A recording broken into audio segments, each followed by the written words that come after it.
Alors, le placenta prévia, par définition, c'est lorsque le placenta s'insère en totalité ou en partie sur le segment inférieur. Il faut savoir qu'il suffit qu'une partie du placenta touche le segment inférieur et ça devient un placenta prévia.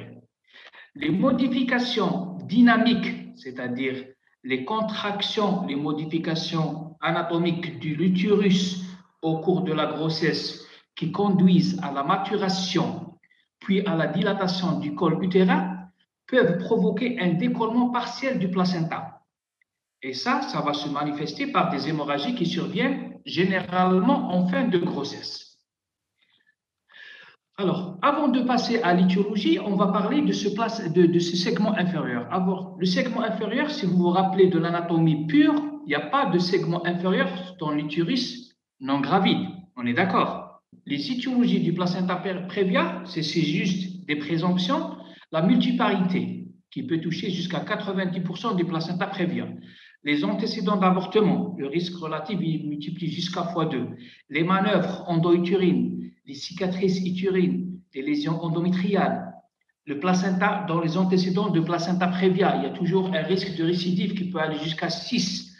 Les grossesses gémellaires du fait de l'étendue du placenta, parce qu'il y en a deux. Il y en a des facteurs divers, par exemple les malformations, les fibromes, l'adénomiose, le distilbène, le tabagisme. Ça, c'est des facteurs qui ont été retrouvés dans l'étude épidémiologique des femmes qui ont eu du placenta prévia. Alors, la classification, c'est par rapport à la présence du bord inférieur du placenta au niveau de l'orifice interne du col. Alors, pour le placenta prévia, on a 4 types. On a le placenta prévia latéral, le placenta prévia marginal, le partiel et le total. C'est juste que le placenta prévia latéral, le placenta il est inséré sur le segment inférieur, mais il est à distance de l'orifice du col. Il touche le segment inférieur, mais il est à distance. Le placenta prévia marginal, il descend un peu plus bas. Il est inséré sur le segment inférieur sans qu'il touche l'orifice interne du col. Le placenta prévia partiel, il recouvre partiellement l'orifice interne du col. Le placenta prévia total, comme son nom l'indique, ou appelé aussi totalement recouvrant, il couvre complètement l'orifice interne du col, sur le plan pratique.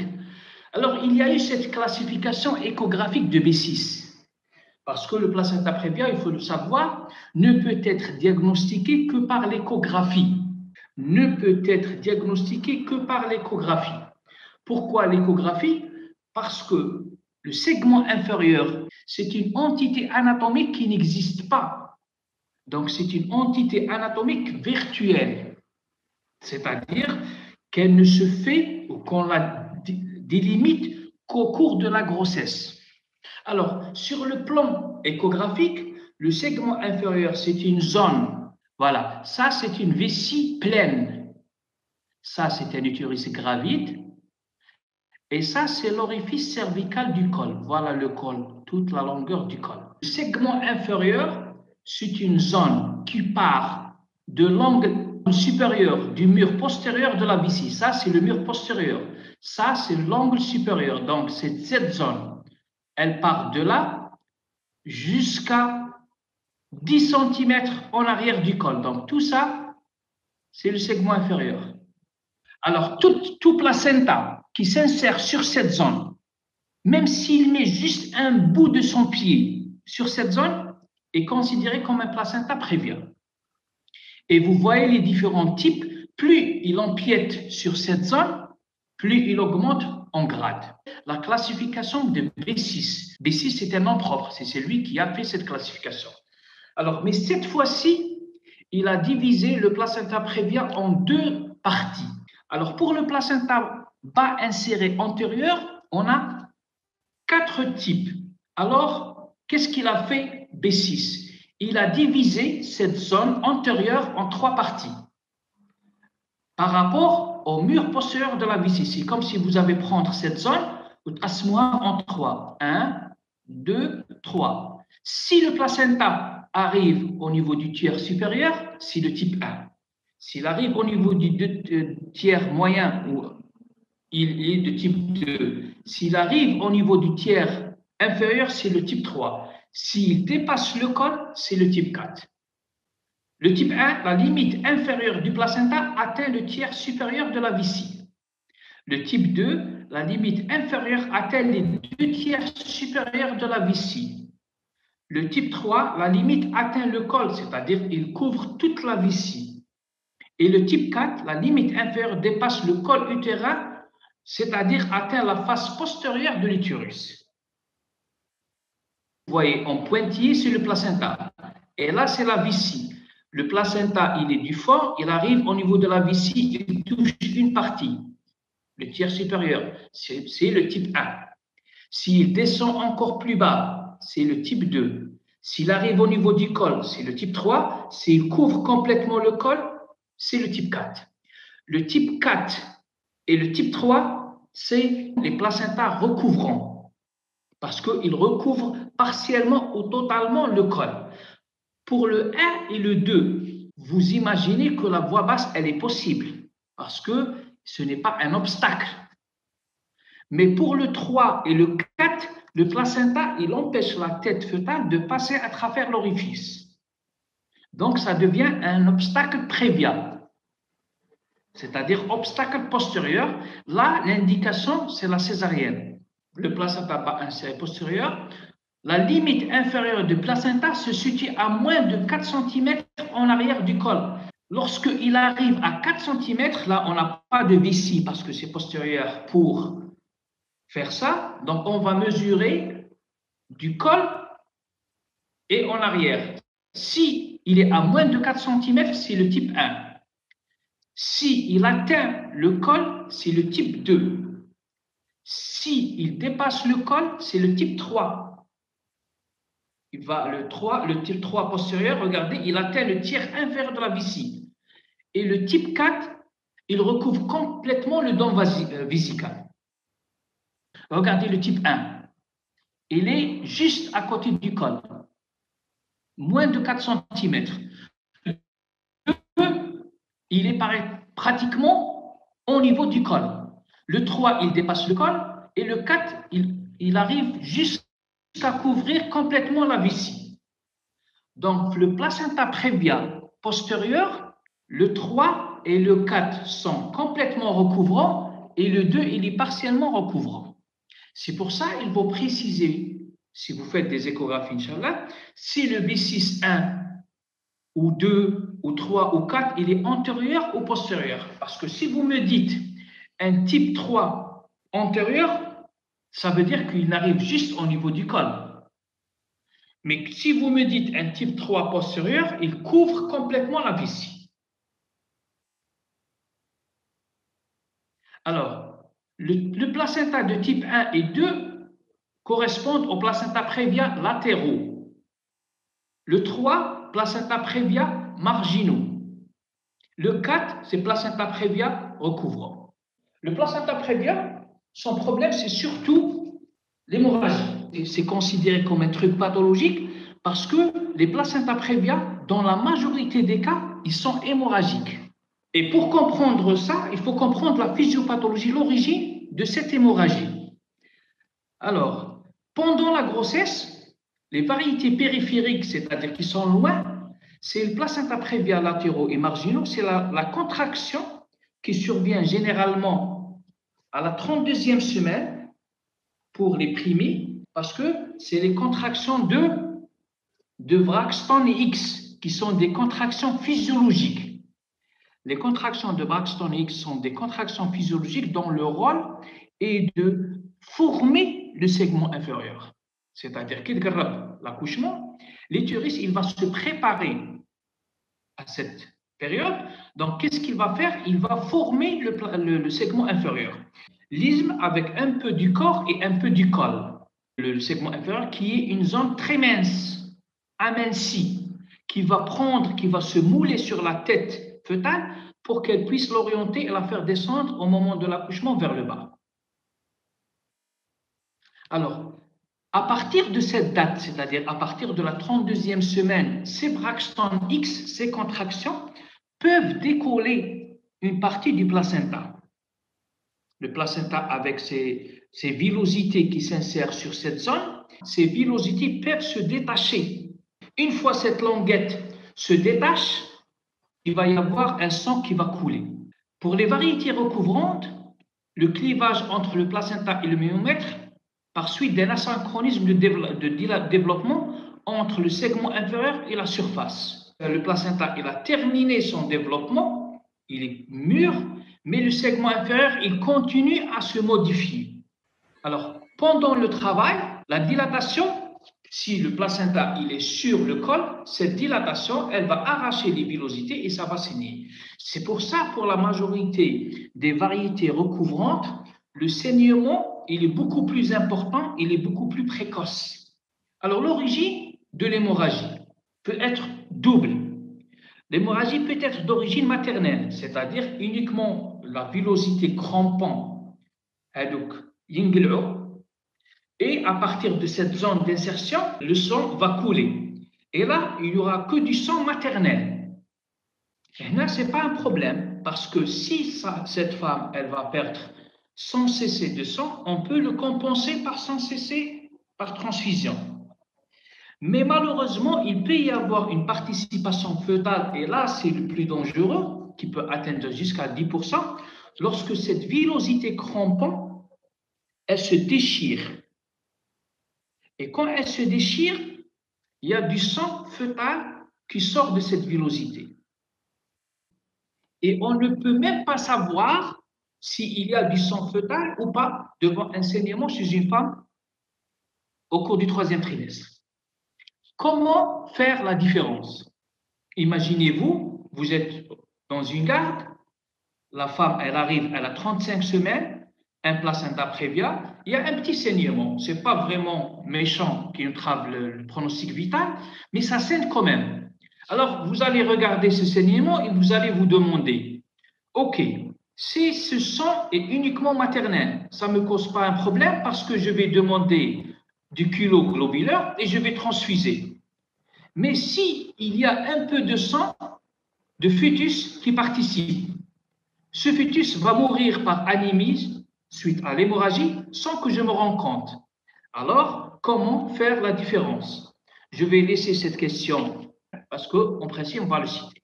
Alors, des fois, il y a des fibroses au niveau du bout de ce placenta, c'est-à-dire il va y avoir une guérison, il va y avoir une thrombose de ce vaisseau qui saigne et arrêt de saignement, chose qui est assez fréquente.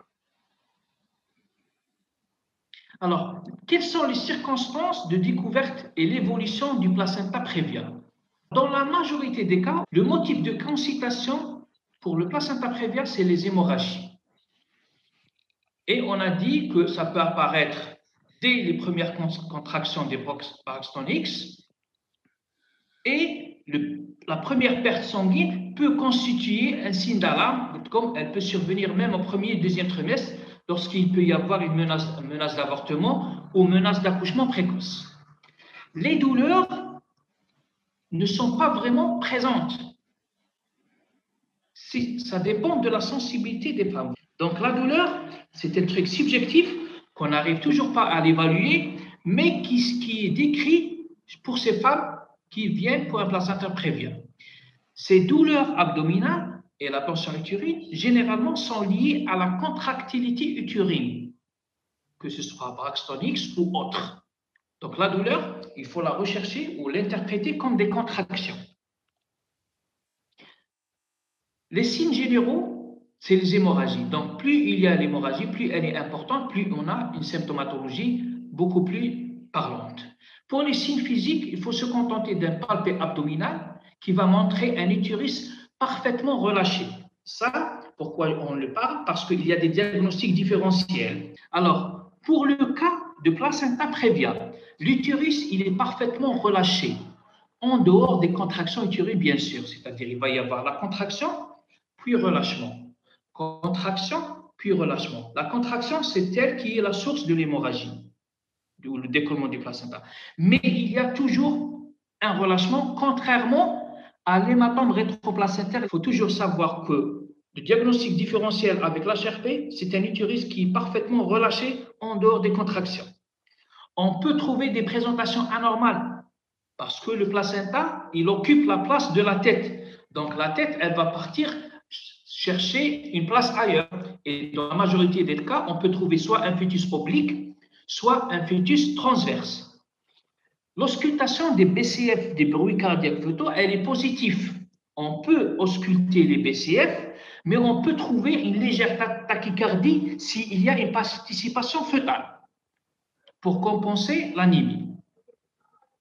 Le fœtus, il est généralement vivant, mais ça n'empêche que des fois, s'il saigne beaucoup, on peut assister à un mort in utero. Quelle est la conduite à tenir? Toute hémorragie du 3e trimestre impose une hospitalisation.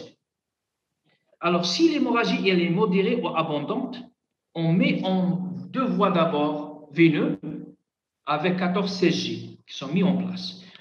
Demander en urgence une prise de sang, groupage phénotypé, former une bilan de coagulabilité. Il faut inspecter la vulve et vérifier si l'hémorragie elle est bien génitale parce qu'il peut y avoir une rupture de varices ou ruptures hémorroïdaires qui sont très importantes au cours de la grossesse. Il faut vérifier que le sang et l'hémorragie elle est bien génitale et il faut mettre en place un spéculum pour dire que c'est vrai, l'hémorragie elle est endo-utérine parce qu'il peut y avoir aussi des hémorragies juste au niveau du vagin. L'enregistrement du cardiotocographe, c'est-à-dire pour la contraction utérine et pour l'activité cardiaque fœtale, pour détecter les signes de souffrance fœtale. Parce que la souffrance fœtale, c'est elle qui va décider l'urgence de l'acte. S'il n'y a pas de souffrance fœtale et c'est un prématuré, on peut traiter, garder le fœtus, on tocolyso et on corrige jusqu'à qu'il arrive à maturité. Mais s'il y a une souffrance fœtale, là, l'urgence, elle est de mise. On ne peut pas attendre plus. Attention, devant toute hémorragie du 3e trimestre, les touchés vaginaux sont contre-indiqués. Le toucher intracervical est encore plus grave parce qu'il peut déclencher une hémorragie redoutable. La femme, elle peut mourir en quelques minutes. L'échographie, elle est pratiquée en urgence avant le toucher. Elle permet de faire le diagnostic. Elle est très simple et elle peut donner beaucoup de renseignements. Elle peut nous donner le diagnostic. Dès la mise en place de la sonde sur le ventre maternel, on fait le diagnostic du placenta prévia. On peut même localiser s'il est postérieur, antérieur. On peut le classer, la classification des B6. Elle doit être utilisée par voie abdominale, pas par voie endovaginale. Elle est contre-indiquée, l'échographie endovaginale, elle est beaucoup plus dangereuse. L'amnioscopie, elle est contre-indiquée aussi. Quelle est l'évolution du placenta prévia? Sans traitement, c'est-à-dire on ne fait rien, la mortalité, elle est assez importante. Le quart peut être responsable d'une mort maternelle. La mortalité fœtale, elle est beaucoup plus importante parce qu'elle est souvent méconnue, l'hémorragie fœtale. Avec traitement, généralement, lorsque le placenta prévia devient hémorragique à 33 semaines, le problème en tant qu'obstétricien, c'est que ce bébé, il va naître prématuré. Donc, il vaut mieux essayer de le garder au maximum possible dans le ventre de la maman, jusqu'à 34, 35, 36 semaines. Parce que plus on avance l'âge, plus la possibilité de ne pas avoir des complications de la prématurité sont élevées. Donc, l'attitude, c'est la conservation. Donc, pour conserver, il faut traiter. On traite généralement la cause. La cause, c'est quoi? C'est les contractions. Donc, on va tocolyser pour éviter les contractions utérines qui sont responsables du décollement placentaire. Bien sûr, on va traiter l'anémie maternelle si la femme elle a saigné. On va voir après s'il y a participation fœtale ou pas. Si tout va bien, on va traiter, mais le risque de récidive, le risque de rupture prématurée des membranes. Parce que le sang, il contient des substances protéolytiques qui vont fragiliser les membranes. Et donc, bien sûr, si elles sont fragiles, elles vont se rompre. Et lorsque ça rompt, ça va encore exposer au risque d'accouchement prématuré, de procédance de cordon et de chorioamniotite, qui est l'infection de l'utérus. Et aussi, on peut assister à un accouchement prématuré avant la 36e semaine dans 54% des cas. Alors, quels sont les symptômes? Les symptômes, c'est les hémorragies. Pendant le travail, c'est un signe constant. Et le degré de saignement, bien sûr, il va dépendre du degré de dilatation du col. L'examen clinique, il va insister sur deux paramètres. C'est la nature de la présentation. Est-ce que c'est une présentation céphalique, présentation oblique, transverse ou la présentation dystocique? On va passer à la voie haute. Si la présentation elle est céphalique, on peut, dans les variétés 1, 2, 3 antérieures et dans la variété 1 et 2 postérieures, on peut tenter la voie basse. Comment peut-on tenter la voie basse? On fait une rupture artificielle des membranes. Si on fait une rupture artificielle des membranes, la tête, elle va descendre un petit peu dans la filière génitale et elle va comprimer le placenta contre la paroi. Et elle va arrêter le saignement tout en descendant. C'est la loi de Lacombe. Lacombe, L-A-C-O-2-M-E. C'est un nom propre français qui dit une femme qui perd de l'eau ne perd pas du sang. C'est-à-dire, si on est devant une situation placenta prévia antérieure 1, 2 et 3, lorsqu'on fait une rupture de la poche des os, la tête, elle va descendre. Et lorsqu'elle va descendre, avec la tête, le côté latéral, il va comprimer le placenta. C'est comme s'il va le remettre à sa place. Tout en descendant. Une fois la tête dehors, on termine l'accouchement et le problème est réglé. Le 1, le 2, le 3 antérieur, le 1 et le 2 postérieur. Alors, pendant la délivrance, c'est-à-dire là, l'accouchement il s'est fait, la délivrance. Quels sont les symptômes pendant la délivrance? On a souvent l'hémorragie de la délivrance. Il y a souvent une hémorragie après la naissance par voie vaginale. Tout simplement parce que le segment inférieur, il n'est pas fait pour supporter le placenta. Il est très mince. Donc, s'il y a une insertion sur le segment inférieur, il n'a pas la force de se contracter et ligaturer les vaisseaux. Donc, puisque c'est mince, il n'a pas cette force contractile. Donc, il va y avoir une hémorragie importante. C'est l'hémorragie de la délivrance. Il peut aussi avoir un problème de décollement incomplet du placenta par un mauvais clivage, toujours par rapport à la minceur de ce segment inférieur. On peut aussi avoir des rétentions de cotylédons. L'essentiel, dans les suites du postpartum, le risque de l'hémorragie est majoré parce que le segment inférieur il est très mince, il ne peut pas assurer les conditions pour un bon hémostase. Pour les formes cliniques, il y a beaucoup de formes asymptomatiques, surtout pour les 1 et les 2, latéral et le marginal, et la femme, elle accouche sans problème, sans qu'elle saigne. Il y en a plein. Les formes cliniques selon le moment du diagnostic. Il peut y avoir insertion du placenta prévia ou insertion basse du placenta pendant les 2 premiers trimestres de la gestation. Qui dit l'échographie, tu feras un placenta qui s'insère sur le segment inférieur, tu vas être sûr qu'il va le rester pendant toute la gestation. Selon la variété topographique, on a le placenta prévia central, présentation oblique ou transversale, et le toucher, il est très dangereux. Le placenta prévia marginal antérieur, pendant la césarienne, on peut, l'incision au niveau du segment inférieur, nous rejoue directement sur le placenta. Là, il faut aussi être rapide pour décoller le placenta et faire l'extraction. Le placenta prévia marginal postérieur, il déplace la tête en avant et empêche l'engagement de la tête si on admet la voie basse. Pour les formes cliniques compliquées, il va y avoir bien sûr les procydences de cordon. Les placenta accreta, c'est un défaut d'insertion en profondeur du placenta, décollement prématuré du placenta et les troubles de la coagulation. Alors, quel est le diagnostic positif du placenta prévia? Alors, antécédents, on a l'âge, la multiparité, les curetages et les césariennes antérieures, parce que le placenta prévia, il adore ses antécédents. La multiparité, surtout pour le curetage, les manœuvres endoutérines, les césariennes. Le caractère de l'hémorragie. L'hémorragie du placenta prévia, l'hémorragie, elle est spontanée. Ce n'est pas des hémorragies provoquées. Il n'y a pas de douleur importante. Elle est indolore. Elle est récidivante et elle est faite de sang rouge, c'est-à-dire un sang qui vient directement de la chambre interveineuse. C'est des hémorragies modérées avec utérus souple. Un utérus complètement relâché. En dehors des contractions, bien sûr.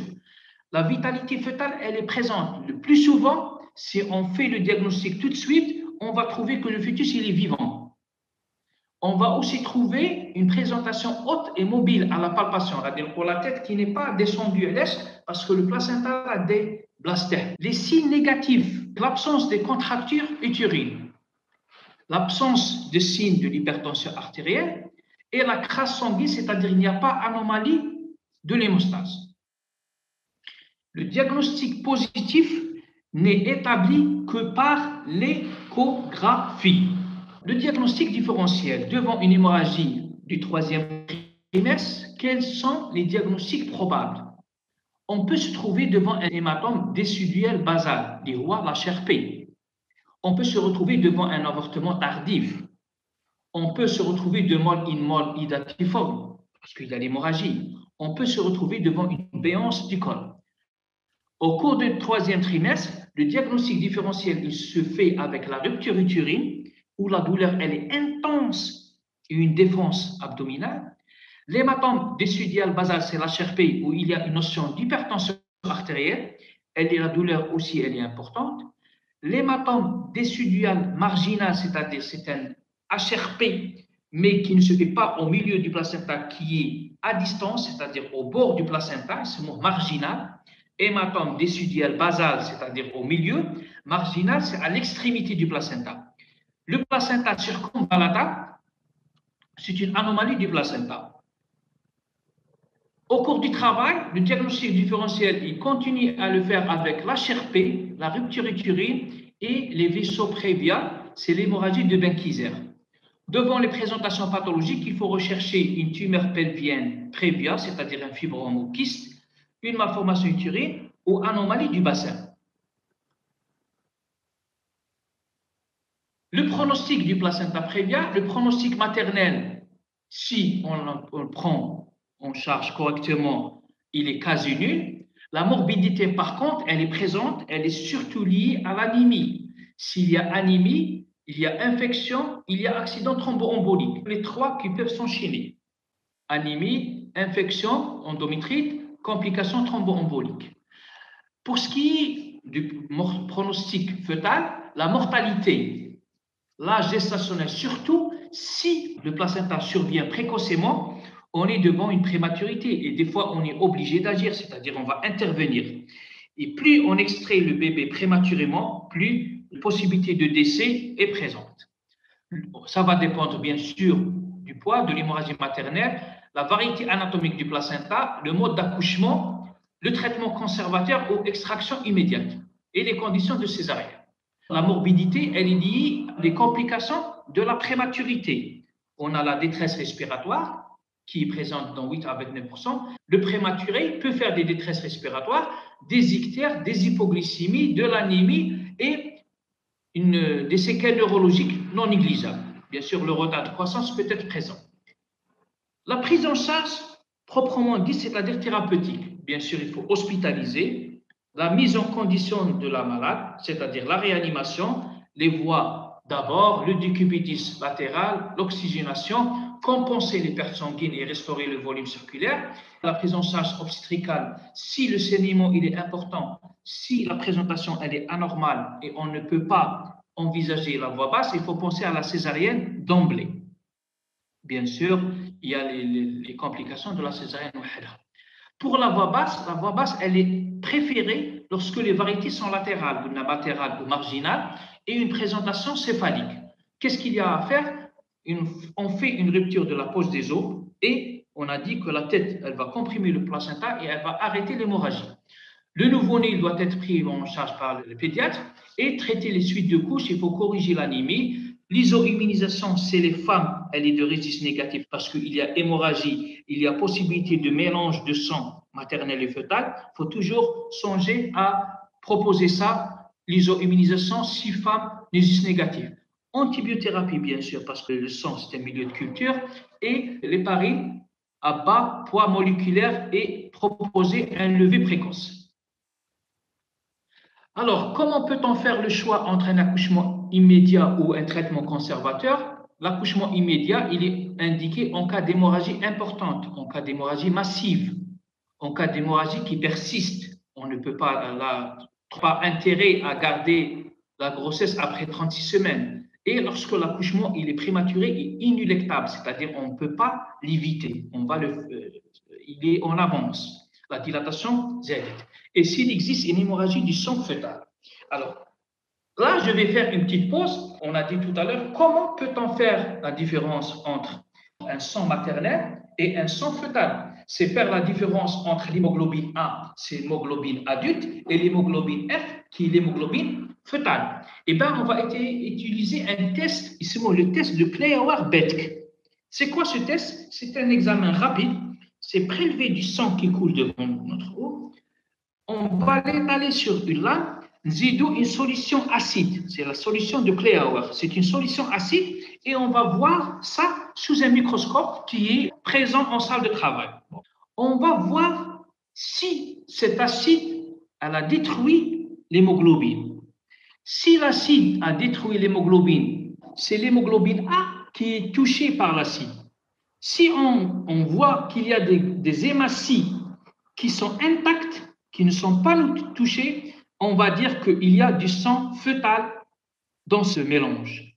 Et là, la conduite, elle va complètement changer parce que s'il y a une participation fœtale, l'indication de l'accouchement ou de la césarienne, elle devient obligatoire parce que le fœtus, il va mourir par hémorragie. Si on ne trouve pas de globule intact, ça veut dire que tout le sang, c'est de l'hémoglobine adulte, donc c'est de l'hémoglobine qui vient du sang maternel. Donc, il n'y a que du sang de la maman. Là aussi, on peut transfuser.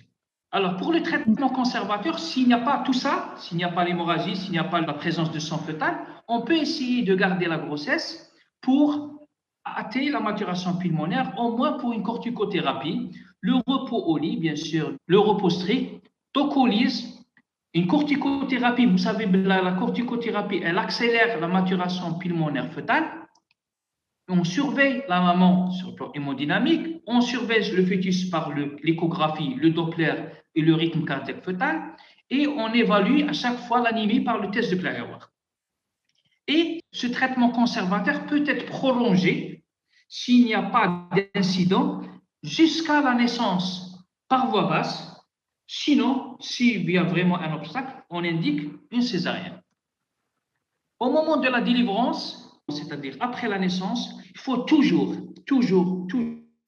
penser à l'aide de la délivrance pour ce genre de situation.